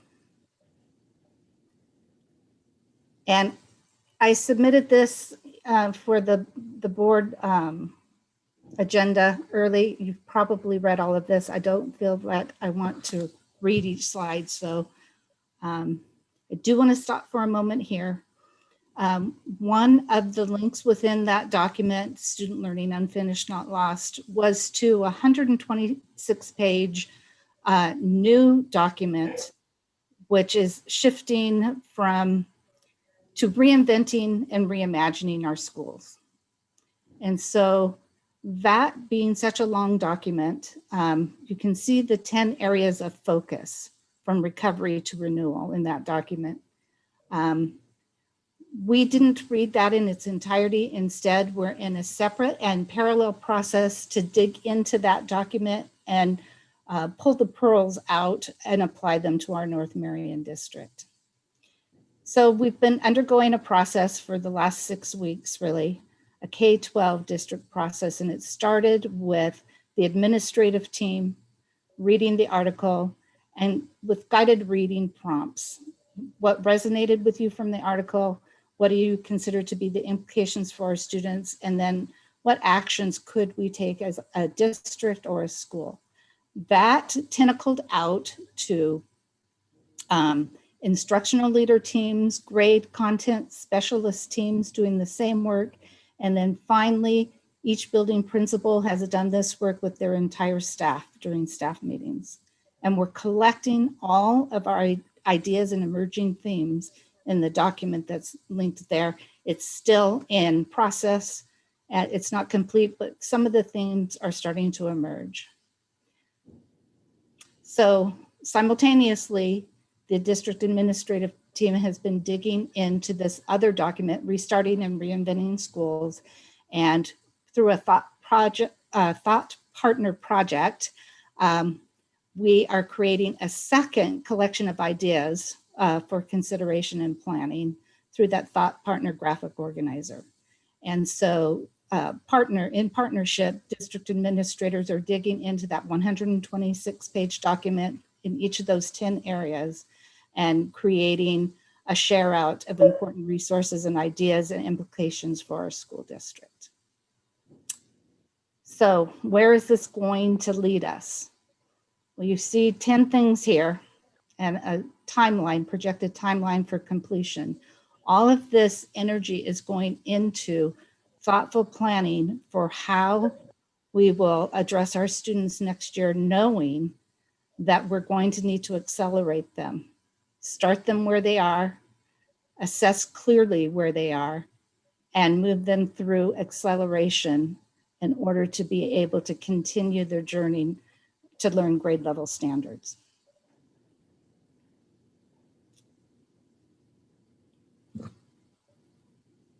I'd love to know if the board read the document and thoughts or ideas from the board quickly as we continue this work.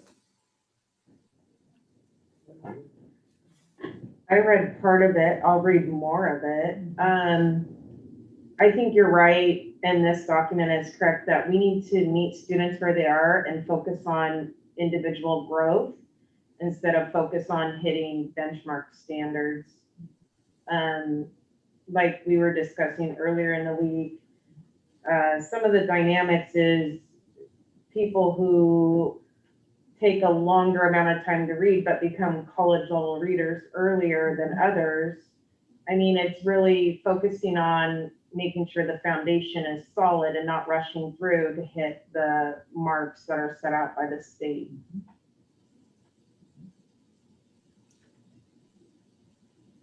I didn't want to talk first this time. Yes, I did read it. Thank you for supplying us with all of that.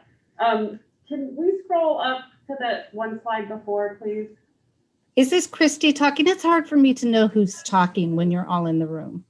Sorry, it's Christy. Okay, I'm getting to know your voice, Christy. I don't know if that's a good thing. No, it's a good thing. Okay, so let's see, which number was this?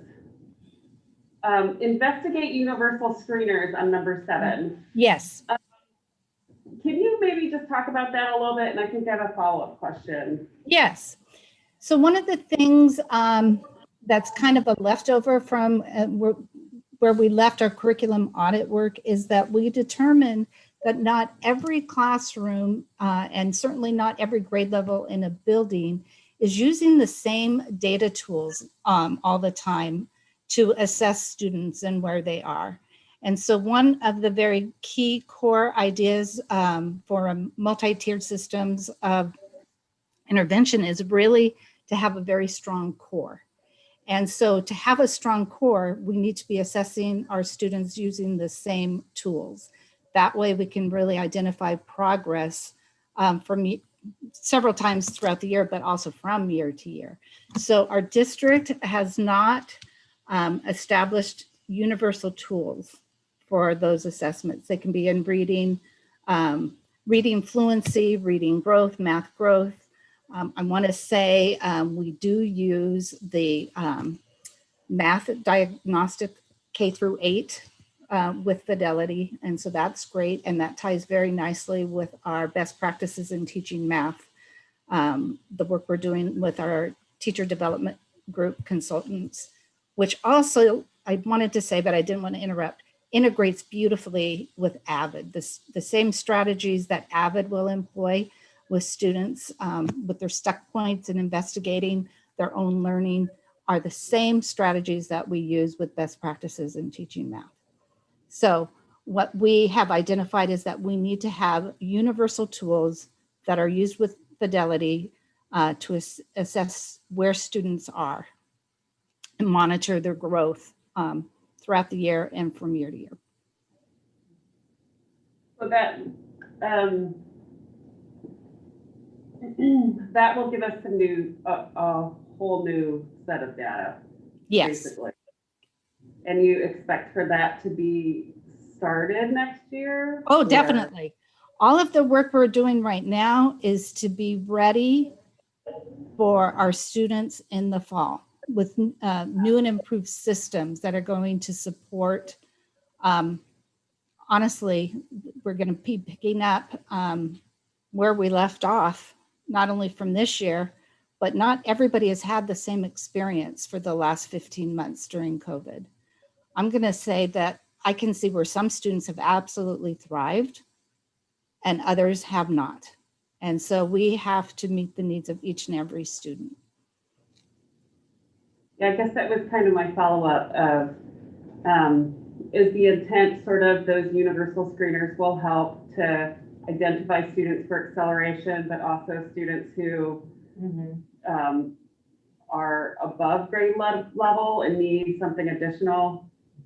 Because I mean, the last report we got from middle school, they had over 50% of students still on the honor roll, right? So we have a huge population also that maybe did do well. over the last year and a half.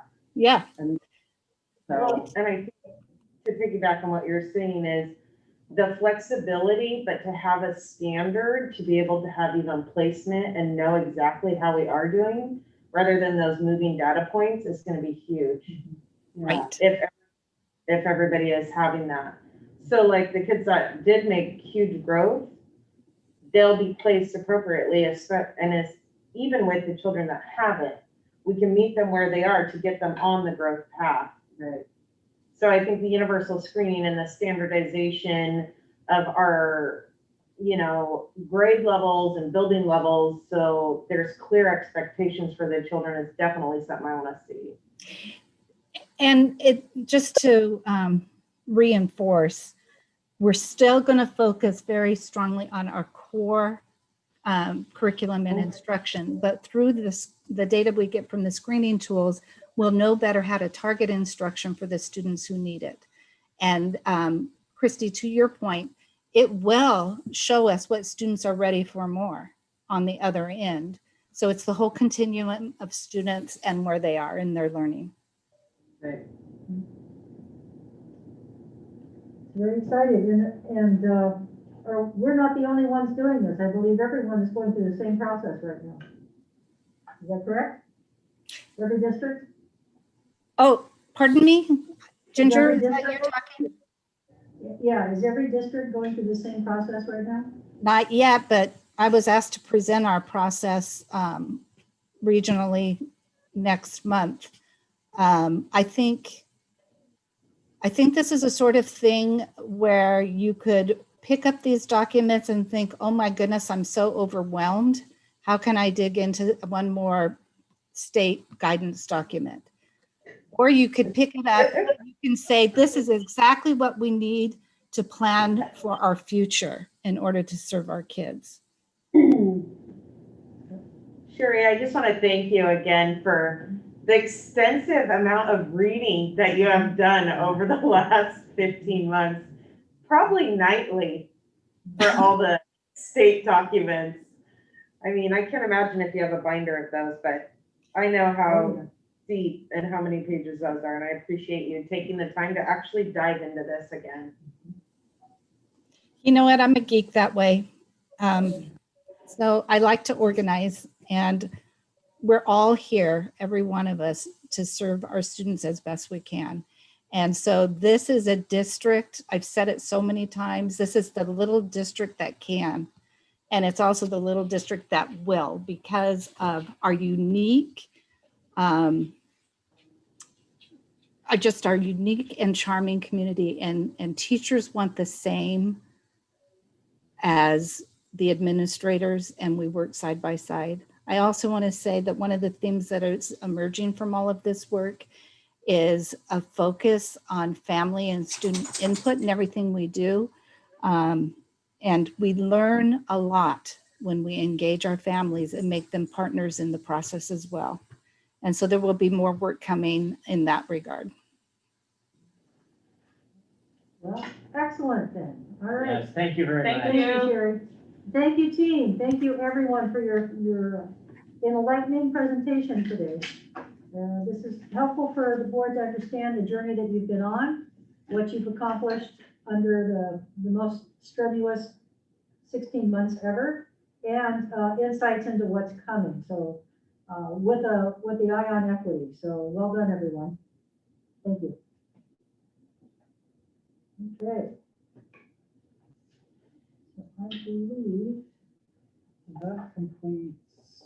Oh, board goals. Okay, I'm gonna need to share my screen. I'll share it. This is kind of what, let's see. Yes, here we go. Thank you. This is the input based on the conversation that we had earlier this week of what's developing as draft board goals for next year. And the goal area is in the left-hand side. A statement about the objectives come next in column B. And C are the potential metrics or targets. D is the time review timeline, and some dates are identified. And then column E is things that have been completed. So there are 3 things that we've actually completed this year. So let's just kind of take a quick look. The first one is about communication, then student success. And then 21-22, we talked a lot about looking at policies that can help monitor and support increased district enrollment and student attendance. And some of those things you're starting to hear already about the universal screeners, common approaches, common programs. I mean, all of those things are really going to pay off. So there's a statement right at the top, common expectations that are aligned. And then ways, there are multiple ways we can look at it. And then those are just some of the things that we talked about there. Grading policies, course statements, reviewing syllabi. And then of course, for updates and timelines, we're going to need input from staff. So we'll get more, do some more work on that. So anyway, so here are some of the things that we've discussed so far. As you can see, one of the things that we've set as a goal is to expand access to CTE programs. And we've done that. We've added through the Willamette Career Academy, a Health Sciences, and a diesel program. There are more programs coming, and also I think with the cosmetology program. I didn't put that on the list. We need to add that as well. A potential goal for every student completes at least one CTE credit, and we'll take a look at that by September of 2021. We'll see how close we are to meeting that goal already. Can I ask a sidebar question? Oh, of course. Did we ever hire for the welding? It's posted. I don't know if we have. Deanne, do you have any? Because that's been open a while, right? Yeah, it's been posted. Yeah, it's hard to find welding teachers. It really is. Yeah. We've hired, we have about 3 applicants that I checked last week. 2 might be qualified. 1 did not meet the qualifications. Thank you. I don't remember the discussion around every student completes a CTE credit. They came up Wednesday as we were talking about what are indicators. For example, the top characteristic of students who graduate from high school, who most likely graduate, are people that have completed 2 credits of CTE, and they have the highest graduation rate of any demographic, any way you sort the data. Almost 100% of students that complete CTE classes will graduate from high school. And that's how we end up when they sort. What are the characteristics that the graduates have? That's like a published. Yep, research that's somewhere. published. It's multi-year. What is this? What do you? I don't understand their Wednesday conversation. Oh, we had a couple. It was a subgroups. small board to Yeah, talk about subcommittee. board goals subcommittee, but the CTE piece is over the last, well, since I've been on here, we've looked at the data for, like, as you divide it through demographics and you divide it on socioeconomic status, you can pick any portion of it. And if that child or student has completed 1 to 2 credits, right, of CTE, their likelihood of graduating is much, much higher, like almost 100%. Just with that. Heidi, even if they take 1 class, their chances of graduating on time is at least 95%. Yeah, it's like unbelievable. So is that equivalent to 1 trimester course, or 1 credit would be 2 trimesters of that elective? It's 1 half credit course, which is in our district 1 trimester. So that's talking about revamping the graduation credits? Am I understanding that? Yeah, we're trying to increase the graduation rate. And I don't know, but that requirement there would change your graduation requirements. Is that what you're suggesting? No. Can I answer this really Yeah, quick? go ahead. And you can correct me if I'm wrong. So what this is, as a board goal, is giving every student the opportunity to have this and to make that a priority. That's how I thought it was. Okay. I understand that, and I'm okay with that, but what's written here is saying, to me, is saying that's going to become a graduation requirement. Oh, no, we want to set So- policies that support. Yeah, Not I think required. it's in support of and rather than a hard Okay, and fast okay, requirement, okay. so. All right, that's a whole different discussion. Yeah. So I think that deserves some rephrasing. Right, well, it's right here. We want to set and monitor policies that support. So it will be phrased to. And this is still a working document. Okay, I mean, Yeah, it's a living doc. Yeah, yeah, yeah. Oh, yeah, yeah. Yeah. Ensuring that students, I mean, this is just another part of that conversation that we had of sharing the teaching and learning and the collective efficacy in everyone. Ensuring that students are challenged in every class. Creating a bilingual teacher pathway program. Mrs. Patton has already created that. But that was something we talked about, creating a way in which students who live in this community that represent the majority of the population in the community have a pathway to become teachers and come back and be, known entities, people who represent diverse cultures. So that would be, Russian, Latino, all of the above. Creation of a dual language program. That would be an outcome. So we're looking at capacity building. By doing the bilingual teacher pathway program, we're actually starting to build the capacity for supporting that kind of a program in the future. That's also bilingual, dual language, dual immersion programs are known to be highly academic, and kids who become successful in dual language end up being high performers and doing well. So it's a challenge. Are we specifically only talking about Spanish because that's the only language the district offers right now, right? At this particular time, yes, but it could evolve. I mean, as the community evolves, we have to be ready to adapt. Right. Yeah. I would like to see our language program open Yes. up to many different Oh, yeah, languages. yes, there's a whole world out there of mean, languages, yeah. Okay. Yes, and then Caring Connection, this is the work that's currently ongoing, K-12, developing systems based on addressing family needs, creating communication loops and feedback events, the multi-tiered systems of support that was referred to earlier, ensuring equitable access and results system-wide, and then equity, the additional policy work, doing an audit. We talked about doing an audit and a 360 review of all programs in the district.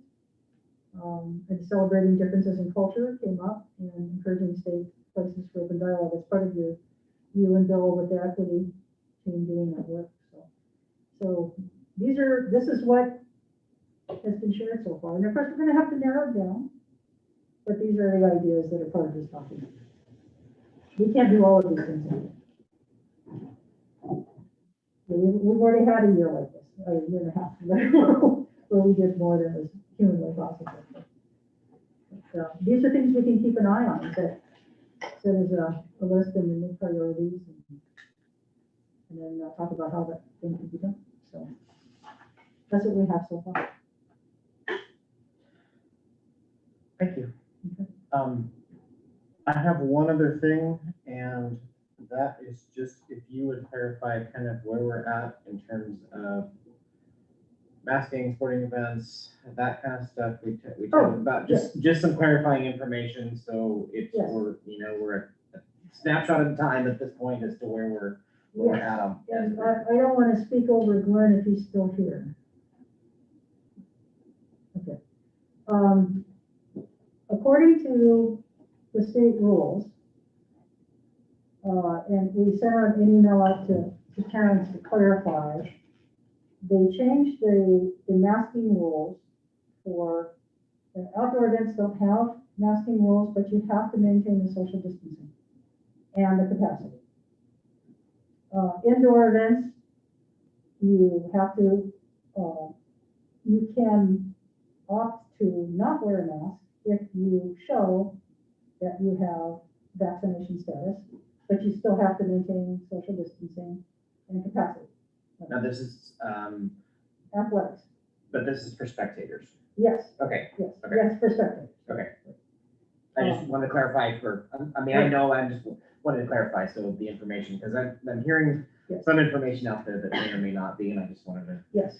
clarify to where we were at, and, and also what we're doing is similar to what districts around us Yes, are doing. yes, I checked with our local superintendents, and everyone's doing the same approach.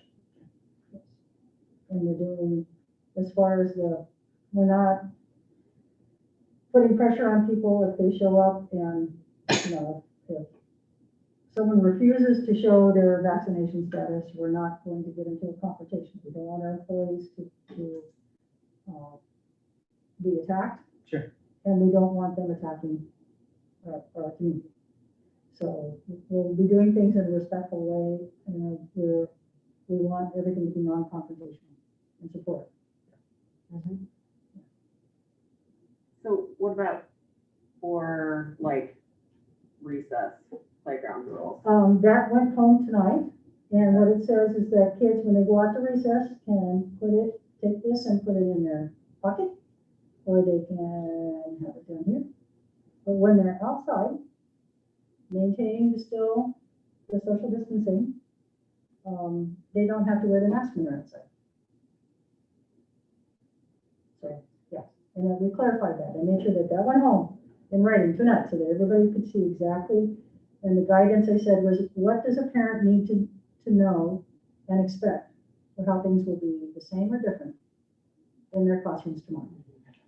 So that went home tonight. That's very helpful. Yes. Thank you. Yes, and I appreciate your feedback on that to make sure that, because that was perfect. It was like, oh yeah, I can see that. I can see that. So, Yeah. Yeah. I mean, what does recess look like tomorrow? I don't know. I'm just saying. I Bunch of can't kids answer running that. around, I don't know. Yes. Let's get to the important topics. That's We're in right. recess. That's True. right. That's the truth. And how many of us said recess was our favorite subject in school? Recess, lunch, and PE, right? Come on, yeah, three big ones. Okay, I do really appreciate, I'm not trying to make light of it. It's very, very confusing Oh, yeah. on a lot of different fronts. So I appreciate being very clear. Yeah, I hate to be redundant. That's the only reason I asked you to clarify, No in problem. this setting, because I hear Yes.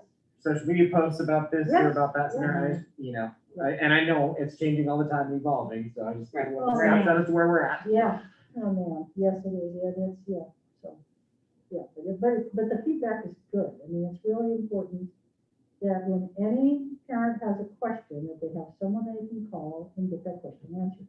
And in most cases, I know teachers are wonderful about taking that information. They want to understand it so that they can help communicate, key communicators.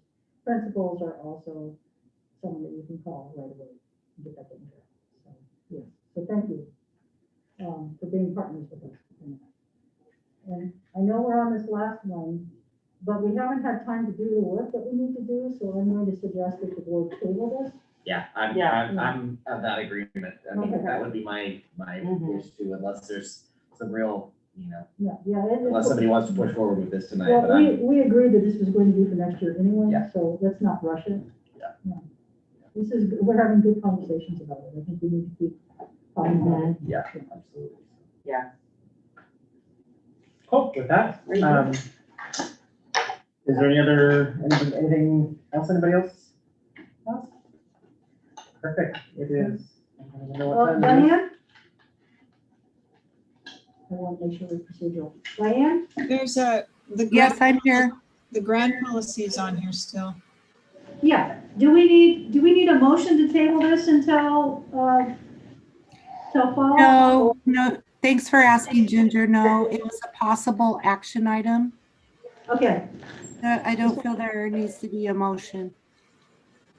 thank you. All right. With that, it's 7:06, and, go ahead. Oh, wait. I hear Linda. Yeah, go ahead, Linda. No, I'm done. Okay, thought maybe you had more business. I thought we there needed was something with Grant. I was like, what? Okay. 7:06, we will close the meeting down and